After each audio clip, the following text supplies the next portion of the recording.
Pan Indian concept എന്നുള്ള സിനിമകളിലേക്ക് പോയി.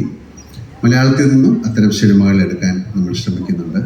പക്ഷെ എന്തായാലും ഈ സിനിമ എന്നെ സംബന്ധിച്ചിടത്തോളം വളരെ ഇൻട്രസ്റ്റിംഗ് ആയിട്ടുള്ള സിനിമയാണ്. കാര്യം ഈ സിനിമ ഷൂട്ട് ചെയ്തിരിക്കുന്ന വിധം നിങ്ങൾ കണ്ടതൊന്നുമല്ല. അതിലെ ആക്ഷൻ സീക്വൻസ്, അതിലെ സോങ്, അതിലെ ഡാൻസ്, ഒരു കമേഴ്ഷ്യൽ ഫിലിമിലൂടെയാണ് ഈ കഥ പറഞ്ഞിരിക്കുന്നത്. And Mukesh sir has done it brilliantly. And എനിക്ക് എന്താ പറയാൻ പ്രത്യേകിച്ച് വാക്കുകളൊന്നുമില്ല. കാര്യം എന്നെക്കുറിച്ചാണ് ഇവിടെ സംസാരിച്ചുകൊണ്ടിരുന്നത്, കൂടുതൽ കണ്ണപ്പയെക്കുറിച്ചല്ല. എന്തായാലും ഒരുപാട് സന്തോഷം. കാര്യം ഇങ്ങനെ വേണം ഒരു ഇൻഡസ്ട്രി, ഒരു കുടുംബം പോലെ പോകുമ്പോഴാണ് അതിന് ഒരുപാട് നന്മകളുണ്ടാകുന്നത്. ഇത് ഒരു പാൻ ഇന്ത്യൻ ഫിലിം എന്ന് പറയുന്നത് ഇങ്ങനെയാണ്. നമ്മുടെ നാട്ടിലുള്ള അല്ലെങ്കിൽ എല്ലാ ഭാഷകളിലുള്ള ആക്ടേഴ്സ് ടുഗദറായിട്ടൊരു വലിയ സിനിമ ചെയ്യുക എന്ന് പറയുന്നത് ഈസി ആയിട്ടുള്ള കാര്യമല്ല. And they have succeeded in that. And thank you very much. Thank you so much, Mohan Babu sir, for inviting me and giving me a role like this. Thank you, Vishnu. Thank you, director and all the two stars. And Kannappa എന്ന് പറയുന്നത് വളരെ അതിൽ എഴുതിയിട്ടുണ്ട്. അതൊരു വളരെ കണ്ണപ്പ എന്ന് പറയുന്നത് ഭയങ്കര ഡെഡിക്കേറ്റഡ് ആയിട്ടുള്ള ഒരു ഭക്തി അല്ലെങ്കിൽ ഒരു ഡിവോട്ടിയുടെ സ്റ്റോറിയാണ് ശിവനുമായിട്ടുള്ള. അതിനെ ഒരുപക്ഷെ നിങ്ങൾക്ക് അറിയാമായിരിക്കാം. അദ്ദേഹം കാളഹസ്തി എന്നുള്ള സ്ഥലത്താണ് ജനിച്ചത്. ഒരുപാട് പേർക്ക് അറിയാവുന്ന ഒരു കഥയാണ്. അദ്ദേഹത്തിൻ്റെ വേറെ സ്റ്റോറി എന്ന് പറയുന്നത് അദ്ദേഹം അർജുനൻ്റെ രണ്ടാമത്തെ ജന്മമായിരുന്നു എന്ന് പറയുന്ന ഒരു കഥയാണ്.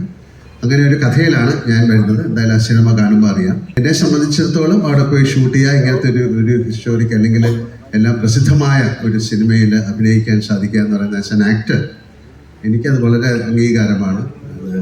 തീർച്ചയായിട്ടും മിസ്റ്റർ മോഹൻ ബാബു, അദ്ദേഹത്തിൻ്റെ ഫാമിലി ആയിട്ടുള്ള എൻ്റെ ബന്ധം ഈ പറയുന്ന പോലെ തന്നെ എനിക്ക് ഏറ്റവും ബഹുമാനവും സ്നേഹമുള്ള ഒരു ഫാമിലിയാണ് മിസ്റ്റർ മോഹൻ ബാബുവിൻ്റെ, വിഷ്ണുവിൻ്റെ. അവരുമായിട്ട് കൂടുതൽ അടുത്ത് ഇടപഴകുമ്പോഴേ അവരെക്കുറിച്ച് പറയാൻ സാധിക്കുള്ളൂ.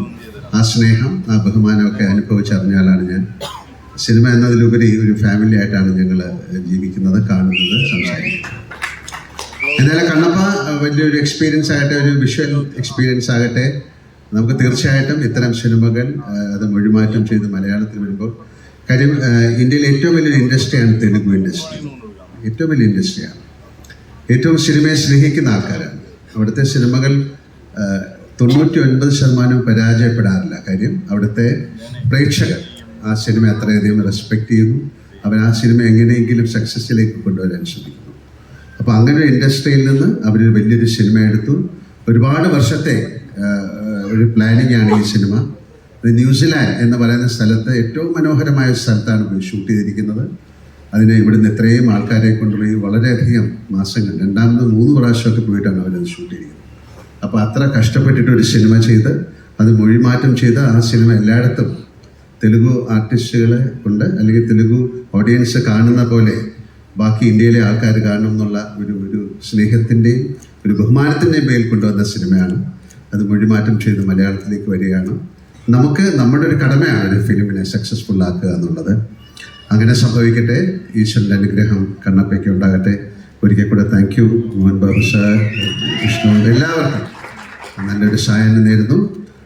എല്ലാ സിനിമകളും നന്നായിട്ട് ഓടണം. അപ്പോഴേ സിനിമ ഇൻഡസ്ട്രിയുടെ ചക്രം മുന്നോട്ട് ചലിക്കുള്ളൂ. അതിന് തീർച്ചയായിട്ടും പ്രേക്ഷകരായ നിങ്ങളുടെ അനുഗ്രഹവും അതിനുള്ള സഹായം ഉണ്ടാകണം. ആ പ്രതീക്ഷയോടുകൂടി ഞാൻ നിർത്തുന്നു. എല്ലാവർക്കും നല്ലൊരു രാത്രി നേരുന്നു. Thank you so much.